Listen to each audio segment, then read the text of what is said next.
मुझे याद नहीं पड़ता कि हमारे बचपन में हमारी अम्मा ने नानी के घर जाने या किसी भी करीबी अजीज के घर जाने से सिर्फ इसलिए गुरेज किया हो कि भाई वो नहीं आते तो हमें भी क्या जरूरत है, या ये कि हम जाएंगे तो वो भी आएंगे, या उनकी प्राइवेसी मुतासिर होगी। इस प्राइवेसी के नाम पर हम अपने करीबी रिश्तेदारों से, अपनों से बहुत दूर हो गए हैं।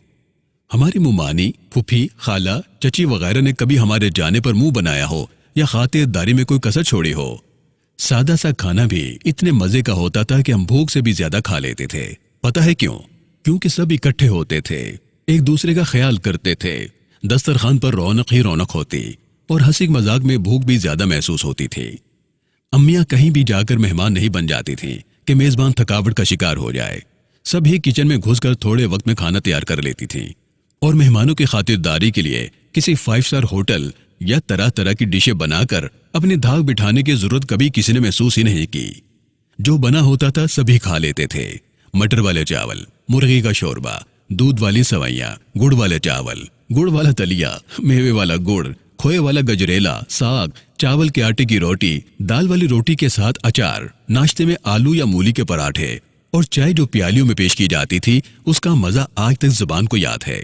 जो पार्टी खाने में मदद नहीं करा सकती थी, यानी हम कजन्स, उनकी ड्यूटी बाद में दस्तरखान समेटना और बर्तन धोना होती थी। लड़के सहन में पानी का छिड़काव करके तरतीब से चारपाइयों पर बिस्तर कर जाते थे और सोने का इंतजाम हो जाता था। हमारी माएं, खालाएं, मुमानियां और नानी, जिन्हें हम बीबी जान कहते थे, मिलकर बातें करती और सब्जियां बनाती जाती और यही तरतीब हर घर में होती। ईद त्योहारों पर सबसे ज्यादा खुशी नानी के घर, मामू के घर जाने की होती। कपड़े सबके एक डिजाइन के होते, वो जिनकी ज्यादा की तौफीक होती उनके भी और जिनकी कम होती उनकी भी। कोई मुकाबलेबाजी थोड़ी थी कि अपनों में बराबरी होती है, मुकाबलेबाजी नहीं।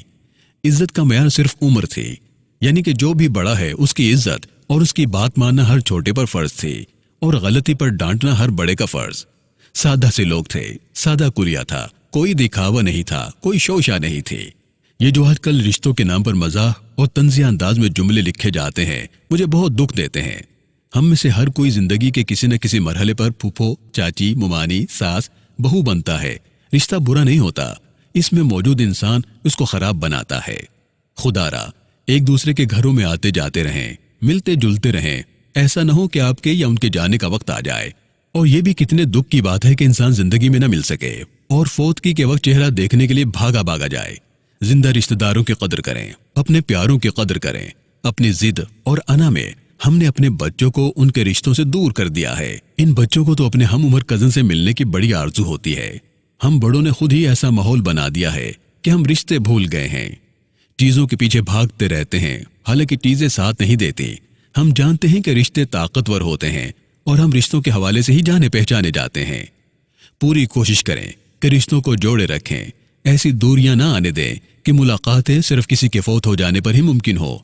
क्या हम इस बात का इंतजार करेंगे कि कोई मरे फिर हम बहालत मजबूरी वहां जाएं? जब हम कहीं जाएं तो ये खुशी दिल में हो कि मैं अपने प्यारों से मिलने जा रहा हूं। मुझे उससे कोई दुनियावी फायदा नहीं है। उनके पास इसलिए जा रहा हूं कि वो मुझे बहुत ही प्यारे हैं। चाहे हम उस काम के लिए कम वक्त दें, लेकिन दे जरूर। जो चला जाता है वो कभी वापस नहीं आता, चाहे जितना मर्जी रो लें। खुशियां तकसीम करने की कोशिश करें।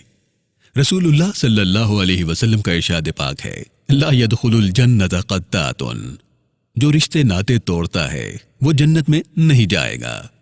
अल्लाह ताला से दुआ है कि अल्लाह ताला हम सबको रिश्ते कायम करने वाला बनाए, रिश्ते जोड़ने वाला बनाए, बाहमी प्यार और मोहब्बत करने वाला बनाए, मिलने मिलाने वाला बनाए, रब्त रखने वाला बनाए, ताल्लुक को जोड़े रखने वाला बनाए, ना कि ताल्लुक को तोड़ने वाला। वस्सलामु अलैकुम व रहमतुल्लाहि व बरकातुहू।